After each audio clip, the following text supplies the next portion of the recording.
तर संध्याकाळची सुरुवात होती उजेडापासून, म्हणजे पूर्ण लाईट चालू करायचे. घरातील कुठलाही कोपरा अंधकारक ठेवू नका. जेव्हा संध्याकाळी आपल्या घरामध्ये लक्ष्मी येते तेव्हा आपल्या घरातील पूर्ण कोपरा उजळला पाहिजे. त्यानंतर दिवसभरामध्ये घरामध्ये जो पसारा झालेला असतो तो दिवाबत्ती लावण्याच्या अगोदर व्यवस्थित करून घ्या.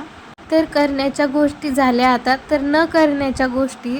संध्याकाळचा जर झाडू काढायचा असेल तर 4:30 ते 5:30च्या आतमध्येच काढा. त्यामुळे 5:30च्या आतमध्येच झाडू काढा. त्यानंतर आपल्यापैकी बऱ्याचशा ताईंना आणि मैत्रिणींना सवय असते संध्याकाळच्या वेळेला कोणाला तरी कॉल करायचा किंवा कोणाचा तरी कॉल येतो. दिवा लावण्याच्या अगोदर किंवा दिवा लावल्यानंतर ती वेळ लक्ष्मी येण्याची असते. या वेळेला फोनवरती बोलताना कोणाची निंदा नालस्ती करू नये, कोणाबद्दल वाईट बोलू नये. त्यामुळे शक्यतो या वेळेला फोनवरती बोलायचं टाळायचंच. तर देवघरामध्ये माझा हा दिवा अखंड असतो, दिवसभर चालूच असतो. संध्याकाळच्या वेळेला मी फक्त त्यामध्ये तेल टाकते, म्हणजे रात्रभर चालूच राहील. आणि रोज सकाळ संध्याकाळ मी तुपाचा दिवा लावते साईडला. आणि तो दिवा लावला. संध्याकाळच्या वेळेला मंगल कलशाला हळदी कुंकू वाहिलं. रोज सकाळ संध्याकाळ आपल्याला घंटानाद करायचा आहे. घंटीच्या आवाजामुळे आपल्या घरामध्ये जेवढी निगेटिव्हिटी आहे तेवढी निघून जाते. त्यानंतर संध्याकाळचा श्लोक घेतला आणि आपल्या स्वामी महाराजांना मुजरा केला.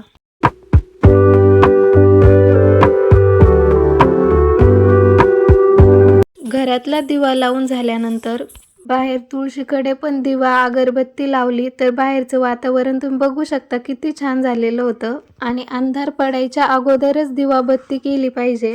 त्यानंतर आमच्या तुळशीजवळ सुद्धा महादेवाची पिंड आहे, तर तिथे सुद्धा दिवा अगरबत्ती लावली आणि महादेवांचं दर्शन घेतलं. तुम्ही तुळशीकडे सकाळ संध्याकाळ रोज दिवा लावा.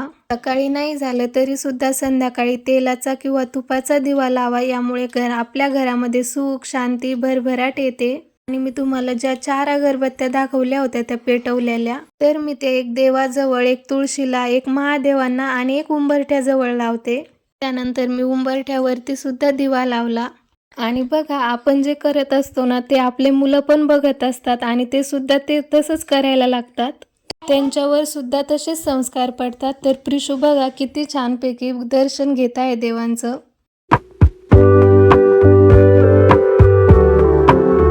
आणि दिवा लावल्यानंतर तुम्ही जर गुरूंचं करत असाल तर माळ जप करणं, मंत्र स्तोत्राचं पठण करणं, तर या गोष्टी तुम्ही नक्की करायला पाहिजेत. खरंच या गोष्टींचा आपल्या आयुष्यामध्ये खूप फरक पडतो. आपण फक्त दिवा लावतो, ह्या जर सर्व गोष्टी केल्या तर आपल्या घरामध्ये लक्ष्मीचा अखंड वास राहतो. तर तुम्ही सुद्धा या गोष्टी फॉलो करा. व्हिडिओ जर आवडला असेल तर व्हिडिओला लाईक, शेअर आणि सबस्क्राईब करायला विसरू नका.